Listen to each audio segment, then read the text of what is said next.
बिस्मिल्लाहिर्रहमानिर्रहीम। अस्सलाम वालेकुम। आज 18 अप्रैल है और दिन है सोमवार का। मुसलसल एक बात कही जा रही थी, मुसलसल एक चीज़ नज़र आ रही थी और वो चीज़ ये थी कि ये जो भानुमती का कुंबा है, इनकी ज़बरदस्ती की शादी कराई गई है और इनके जो मुश्तरका वालिद हैं, इनके जो मुश्तरका बाप है, उसने सिर्फ अपने मफाद के लिए उसने इनकी शादी कराई है। और ये भी नज़र आ रहा था कि ये शादी नहीं चलेगी, ये शादी नहीं चलेगी। वही नज़र आ रहा है कि अभी तो हनीमून स्टार्ट नहीं हुआ, उससे पहले ये घर उजड़ने जा रहा है, उससे पहले लड़ाइयाँ शुरू हो गई हैं, उससे पहले ब्लैकमेलिंग शुरू हो गई है और उससे पहले जो है वो, क्योंकि उसकी वजह मैं बता देता हूँ ये क्यों हो रहा है। देखें, एक बात मैं अपनी वीडियो में आज कोई 13वीं बार कह रहा हूँ और ये इतनी दोहराऊंगा कि जिस दिन कम से कम मेरे यूट्यूब चैनल के इस वीडियो के नीचे 100 कमेंट्स आएंगे ना कि यार खुदा का वास्ता ये बात करना ख़त्म कर दो, हम लोगों को ये अजबर हो गई है, उस दिन मैं ये कहना छोड़ दूंगा। और वो बात ये है, मैं मुसलसल एक बात ट्विटर के ऊपर कह रहा हूँ, मैं वीडियोज़ में कह रहा हूँ कि एक वक्त आएगा जब ये चीज़ें खुलकर सामने आएंगी कि पिछले 6 माह में क्या हुआ है, नवंबर 2021 से लेके अप्रैल 2022 तक क्या हुआ है, इनको मिलाने वाला कौन था, इनको बिठाने वाला कौन था, इनकी शादी कराने वाला कौन था, इनका बाप कौन था, ये कहां कहां जाकर मिलते रहे, ये किस किस से मिलते रहे, ये जो इमरान खान को सिलेक्टेड का ताना देते थे, इनकी अपनी सियासी औकात क्या है, ये किसके हाथों इस्तेमाल हुए, ये क्यों इस्तेमाल हुए, इनको कहां कहां इस्तेमाल किया गया। और गालिब इम्कान यही है कि जब ये आपस में लड़ेंगे तो इन्हीं में से कोई बताएगा।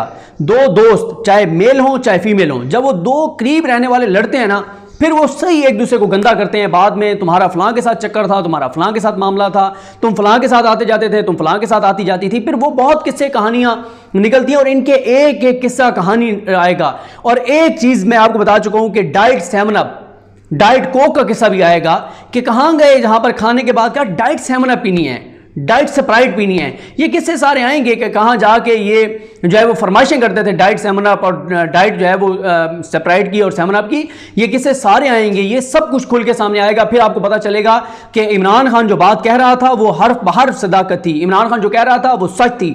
और कल मैं हमारी मेमन साहबा के प्रोग्राम में सुन रहा था, आरिफ मीर भट्टी साहब ने कहा कि जो इन हाउस तब्दीली आई है इसमें व्हाइट हाउस का मुदाखलत है, इसमें बैरूनी मुदाखलत है और इसमें कोई शक नहीं है। और ये बातें खुलकर सामने आएंगी। फिर आपको पता चलेगा, अगर इनकी बात हम मान लें इस भानुमती के कुंबे की कि ये नजरियाती तौर पर इमरान खान के खिलाफ थे, इनका इत्तेहाद नजरियाती है, ये नजरियाती तौर पर इकट्ठे हुए हैं, तो नजरिए में तो मफाद होता ही नहीं है। नजरिए में तो जो है वो ये चीज़ होती नहीं है कि मुझे फलानी वजारत चाहिए, मुझे ये माल पानी वाली वजारत चाहिए, मुझे सदर का होता चाहिए, मुझे गवर्नर का चाहिए।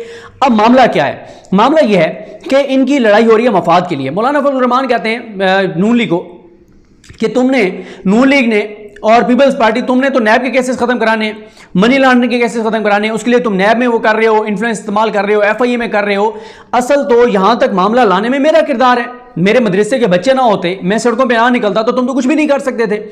जरदारी साहब देख के हंस पड़ते हैं, वो कहते हैं मौलाना साहब जाने दें, अगर पीडीएम से कुछ बनना होता, हमने बहुत कुछ करके देख लिया था, हमने लोग निकाल कर देख लिए थे, लेकिन असल जहां पे हम सजदा रेज हुए हैं, असल तो हमें मुराद वहां से मिली है, हमें तो न्याज वहां से मिली है, हमें तो असल तो वहां से नवाजा गया है। जिस दरबार पे हम गए थे, जिस दरबार पे हमने माथा टेका था, उस पीर साहब ने हमें तो नवाजा है, उस पीर साहब ने हमें इनायत फरमाई है। जो कुछ है ये हमें जो मिली है हुकूमत, ये तो उनकी देन है पीर साहब की। पीर साहब जब चाहेंगे वापस ले लेंगे, तो पीर ने दिया है, ये अल्लाह ने थोड़ी हमें अता की है। अल्लाह के जो अल्लाह से मांगते हैं वो दर बदर नहीं फिरते, वो कभी इस दर पे कभी उस दर पे, कभी इधर झुकते हैं, कभी उधर, वो इधर उधर नहीं झुकते, वो फिर बाकी अल्लाह से मांगते हैं। और अगर मौलाना साहब जो कहते थे कि इमरान खान को हटाना जो है वो वाजिब हो चुका है, तो आप फिर ओहदों के ऊपर क्यों लड़ रहे हैं? अब मामला यह है कि कल आपने देखा कि एक तो 7 दिन हो गए काबीना अनाउंस नहीं हो रही, क्योंकि मफाद की जंग है, जाती मफादात हैं। अब मौलाना फजल रहमान ये कह रहे हैं कि मेरी पार्टी, और ये मौलाना खुद नहीं कह रहे, अपनी पार्टी के लोगों से कहलवा रहे हैं कि असल तो इमरान खान को गिराई हमने, अगर हमारे कारकुनान, हमारे मदरसे के बच्चे ना निकलते तो ये हुकूमत तो नहीं गिरनी थी। तो आप मौलाना फजल रहमान साहब को सदर बनाएं। और अगर आप मेरी जाती पूछें, मेरी जाती ख्वाहिश पूछें, मेरी दुआ भी है, मेरी जाती ख्वाहिश भी है, मेरी शदीद तरीन ख्वाहिश है, और ये आपकी भी ख्वाहिश होनी चाहिए कि बिल्कुल मौलाना फजल रहमान इस मुल्क के सदर बने, बिल्कुल बने। क्यों? 23 मार्च की परेड होगी अगले साल। 23 मार्च की परेड को जनाबे सदर पाकिस्तान जो सुप्रीम कमांडर हैं पाकिस्तान की फौज के, वो वहाँ पहुँचेंगे। शोधा की फैमिलीज को कहा जाएगा खड़े होकर सदर पाकिस्तान का इस्तकबाल करें। फौजी जवानों, हाजिर सर्विस को कहा जाएगा, फौजियों की बड़े ऊपर से लेकर नीचे तक जो फौजी हैं, बड़े बड़े अफसरान, उनकी फैमिलीज वहाँ मौजूद होती हैं, सबको कहा जाएगा खड़े होकर सदर साहब का इस्तकबाल करें। कितना अच्छा लगेगा कि हमारे फौजी जवान जो हैं वो सल्यूट मारेंगे सदर पाकिस्तान। मौलाना फजल रहमान एक मजहबी शख्सियत हैं, पूरी दुनिया ये हमारा तशख़्ख़ुस देखेगी, हमारा चेहरा देखेगी कि एक आलम दीन जो हैं वो हमारी फ़ौज के सुप्रीम कमांडर हैं, और जो हुकूमत मुसल्लत की गई उसने इनको सदर बनाया, और सब खड़े होकर इनका इस्तकबाल करेंगे, पूरी दुनिया देखेगी, और परेड में सलूट उनको लग रहे होंगे, मारे जा रहे होंगे, किए जा रहे होंगे, तो मज़ा आएगा, अच्छा लगेगा, लाने वालों को भी मज़ा आएगा और देखने वालों को भी मज़ा आएगा, दोनों को। तो ये तो शशका होना चाहिए। मेरे तो ज़ाती तौर पर ये ख्वाहिश भी है, मेरी दुआ भी है कि बिल्कुल फजल रहमान साहब को सदर पाकिस्तान बनना चाहिए। अच्छा, अब आ जाए मामला क्या है। कल पहले बयान दिया कामरान मुर्तज़ा साहब ने, उन्होंने कहा जी हमने हिस्सा ही नहीं बना इस हुकूमत की काबीना का। इससे पहले आसिफ अली जरदारी भी इशारे दे चुके हैं। अब क्या हुआ कि जब इन्होंने देखा कि कोई शहबाज शरीफ तो टस से मास नहीं हो रहे, ना ही वो लोग टस से मास हो रहे हैं जो शहबाज शरीफ को अक्टूबर तक वज़ीर आज़म रखना चाहते हैं, तो फिर क्या हुआ कि कल रात नमाज तरावी के बाद ख़त्म कुरान मजीद जहाँ पे भी होना था, पता नहीं जगह का मुझे नहीं पता, वहाँ उसके बाद मौलाना साहब की जो गुफ्तगू है वो रिकॉर्ड की गई। गुफ्तगू रिकॉर्ड होने के बाद जानबूझकर वो गुफ्तगू लीक कर दी गई, जानबूझकर वो लीक की गई है, और ये लीक की गई है ब्लैकमेल करने के लिए। किसको? शहबाज शरीफ को, और शहबाज शरीफ को लाने वालों को, और शहबाज शरीफ को जो अक्टूबर तक वज़ीर आज़म हर सूरत में रखना चाहते हैं, पाकिस्तान का जो भी नुकसान होता है हो जाए, लेकिन अक्टूबर तक जो शहबाज शरीफ को वज़ीर आज़म रखना चाहते हैं उनको ब्लैकमेल करने के लिए मौलाना फजल रहमान की ये गुफ्तगू जो है वो जारी की गई है। अभी इसका वो क्लिप से मैं आपको सुना रहा हूं जो siyaset.pk ने जो है वो ट्वीट किया है, लेकिन इसके बाद एक और खतरनाक चीज़ है, उसके ऊपर अभी मैं सोच रहा हूं मैं वीडियो करूं या ना करूं, उस पर मैं सोचूंगा, देखूंगा कि करनी चाहिए नहीं करनी चाहिए। लेकिन पहले आप ये गुफ्तगू सुने, फिर मैं आपको बताता हूं कि असल में माजरा क्या है। अभी जो नई हुकूमत बनी है, जाहिर है कि वो 1 साल के लिए है, ज्यादा से ज्यादा। ये कह रहे हैं 1 साल के लिए। नून लीग तो कह रही है कि 2023 तक हम अपनी टर्म पूरी करेंगे, अगस्त तक हम रहेंगे, क्योंकि कोई और भी अभी यही चाहता है कि अगस्त तक ये हुकूमत रहे, क्योंकि इमरान खान इस वक्त जो नैरेटिव बना रहे हैं उनको लगता है कि दरमियान में कोई एक आध इवेंट ऐसा होगा, कोई वाक़या ऐसा होगा कि इमरान खान जो है उनकी पॉपुलैरिटी कम हो जाएगी, लोगों की तवज्जो कहीं और बढ़ जाएगी, तो अभी कंटिन्यू करो, क्योंकि अभी अगर इलेक्शन हुए तो फिर फ़ायदा क्या इमरान खान को निकालने का? जितनी मुश्किल से इमरान खान को निकाला है, इससे 3 गुना ज़्यादा मेहनत करनी पड़ेगी इमरान खान को रोकने के लिए। तो इसीलिए नून लीग चाहती है कि जनाब ये हुकूमत चले, पूरी टर्म करे 2023 तक। लेकिन मौलाना साहब को क्योंकि सदर नहीं बनाया जा रहा, तो वो क्या कह रहे हैं सुन लीजिए दोबारा। 1 साल के लिए है, ज्यादा से ज्यादा, वो भी ज्यादा से ज्यादा।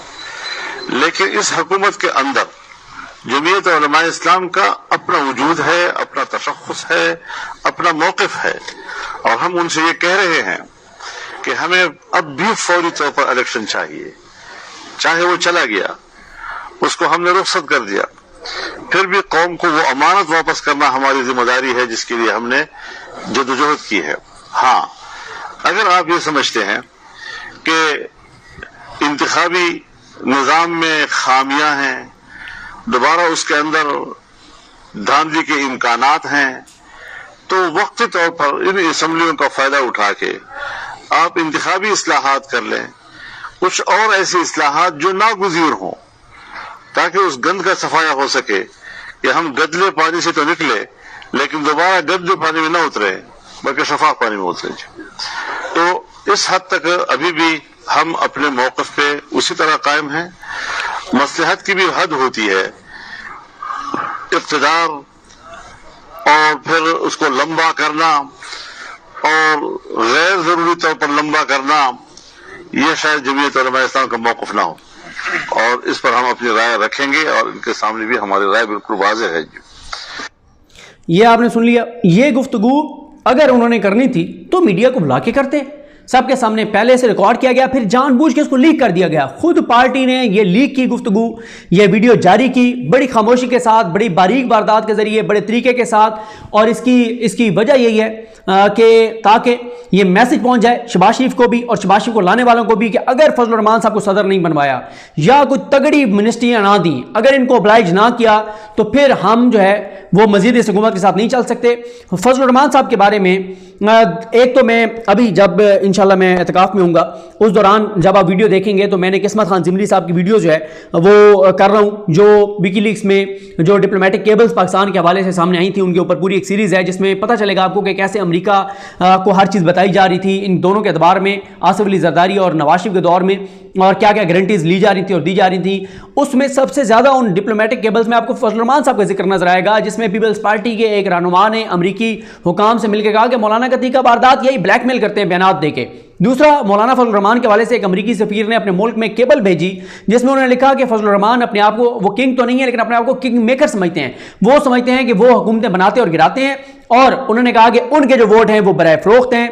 तो ये जनाब ब्लैकमेलिंग शुरू हो गई है। हनीमून अभी शुरू नहीं हुआ, वजारतें अभी मिली नहीं हैं, काबीना ने हलफ उठाया नहीं है। दूसरी तरफ पीपल्स पार्टी का क्या मामला है? पीपल्स पार्टी भी इसी तरह से वो कहती है कि भाई, एक तो पीपल्स पार्टी आसिफ अली जरदारी का मौक़िफ़ यह है कि जितने इत्तेहादी हैं सबको वजारतें दो, जितने मुनव्वर अरकान हैं उनको oblige करो, किसी को कोई सेक्रेटरी, पार्लिमानी सेक्रेटरी लगाओ, किसी को किसी कमेटी का लगाओ, किसी को जो है वो वजारत दो, सबको oblige करो, सबको खुल के खाने का मौका दो। अगर हुकूमत बनी ही है तो रज के खाओ, सब खाओ, मिल के खाओ।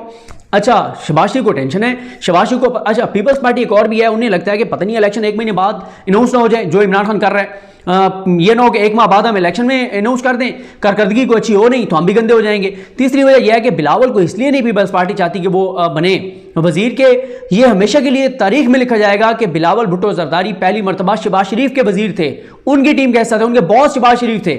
भुट्टो का नवासा, भुट्टो के कातिल के बेटों, भुट्टो के कातिल के मुंह बोले बेटों की वजारत लेकर और उसने अपने इस तरह से करियर का आगाज़ किया था। यानी एमएनए तो वो हैं लेकिन हुकूमत में शामिल होकर इस तरह से पहली वजारत उन्होंने ली थी, तो इसलिए पीपल्स पार्टी चाह रही है। फिर पीपल्स पार्टी का मसला यह है तो वजारतें उनको माल पानी वाली चाहिए, सबको वो चाहते हैं। शहबाज शरीफ ऐसा नहीं चाहते। शहबाज शरीफ कहते हैं कि वजारतें अगर मैं 50-60 लोगों को दे दूं तो मैं हुकूमत कैसे चलाऊंगा, धंधा तो मैंने हो जाना है, नुकसान तो नून लीग का होगा। इस सब में लूजर दो हैं, एक शहबाज शरीफ को लाने वाले और एक मुस्लिम लीग नून। आप देख लेंगे आसिफ अली जरदारी ने भी इशारा दे दिया है कि हम काबीना कैसे नहीं बनेंगे, वो कि आज कहा जा रहा है, क्योंकि शहबाज शरीफ जो है वो अपने मोहसिनों को, अपनी गैर सियासी दोस्तों को कह रहे हैं कि ये जरदारी साहब को मनाएं, वो भी काबीना में शामिल हों, ताकि इस मुल्क के साथ जो खिलवाड़ होने जा रहा है उसका खून सबके हाथों पर हो, अकेले शहबाज शरीफ के हाथ पर ना हो। इसलिए शहबाज शरीफ को लाने वाले भी चाहते हैं कि पीपल्स पार्टी वजारतें ले, शहबाज शरीफ भी चाहते हैं, और इसलिए शहबाज शरीफ ने अप्रोच किया है अपने उन दोस्तों को, उनको कि जी आप मेहरबानी करें, और अगर मौलाना फजल रहमान साहब दीन के लिए इतने ही इनको है फिक्र तो असम्बली में ले आए, सूद के खात्मे का बिल ले आए।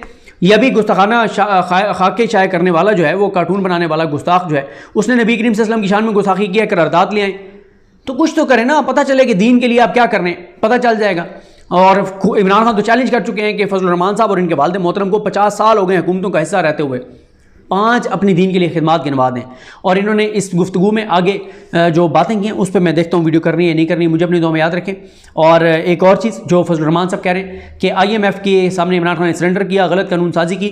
बेहतर यह है कि IMF के हवाले से जो कानून साजी इमरान खान करके गए थे उस कानून साजी को ख़त्म करें, और ख़त्म करके और साबित करें कि ये पाकिस्तान की आज़ादी और खुद मुख्तारी चाहते थे और इमरान खान ने वो गलत जो है वो कानून साजी की थी। मुझे अपनी दुआ में याद रखें। अल करीम हम सब का हमें नासरू। अल्लाह हाफ़िज़।